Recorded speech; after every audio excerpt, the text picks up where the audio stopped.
Hello, Burnsville High School. Welcome to our discussion on the Scopes monkey trial. Monkey should actually probably be in quotes. It was a trial of John T. Scopes in Dayton, Tennessee that surrounded the idea of evolution and creationism and what should be taught in the classrooms.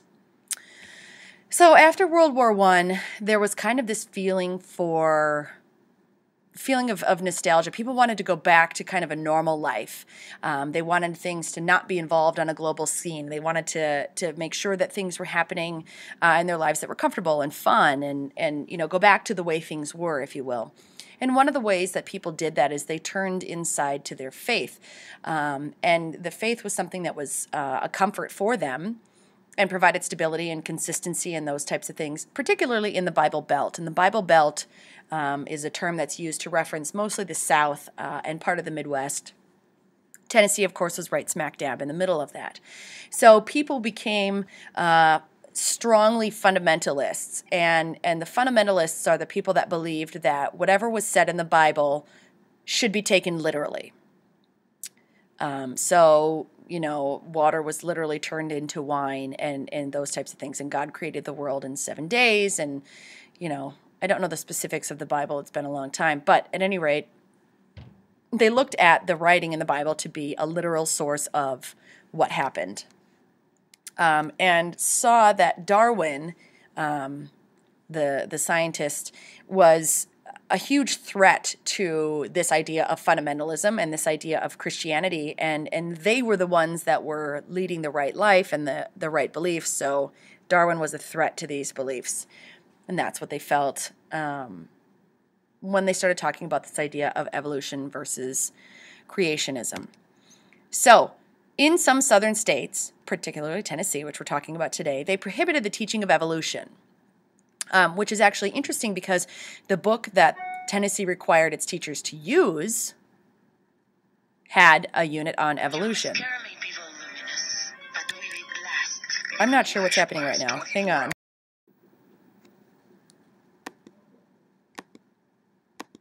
Okay, I'm not sure what happened, but at any rate, we're going to continue. Okay, so Darwin was the threat. All right, southern states prohibited the teaching of evolution.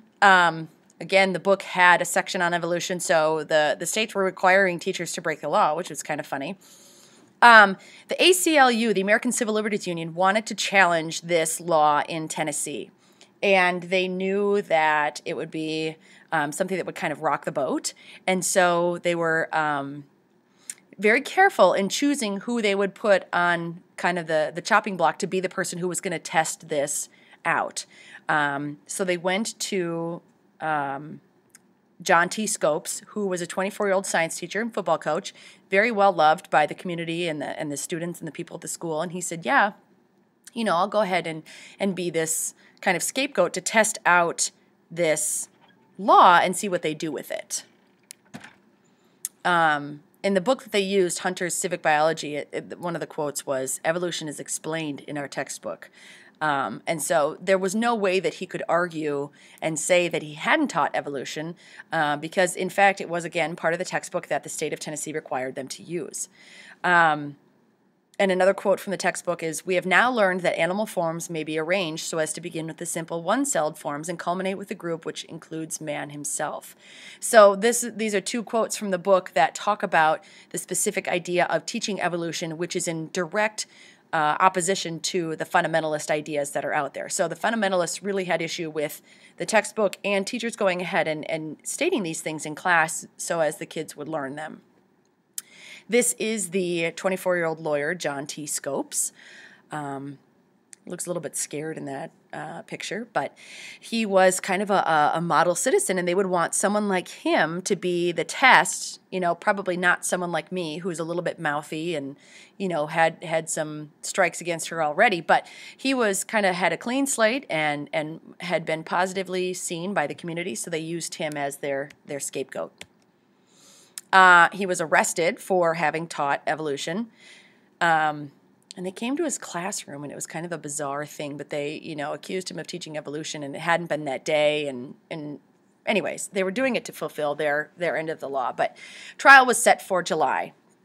The ACLU hired Clarence Darrow, He was the most famous trial lawyer of the day, and he would prove to be very successful in this case. And William Jennings Bryan was the prosecution lawyer, and he was a Democratic presidential candidate 3 times and never won. And he was a devout fundamentalist.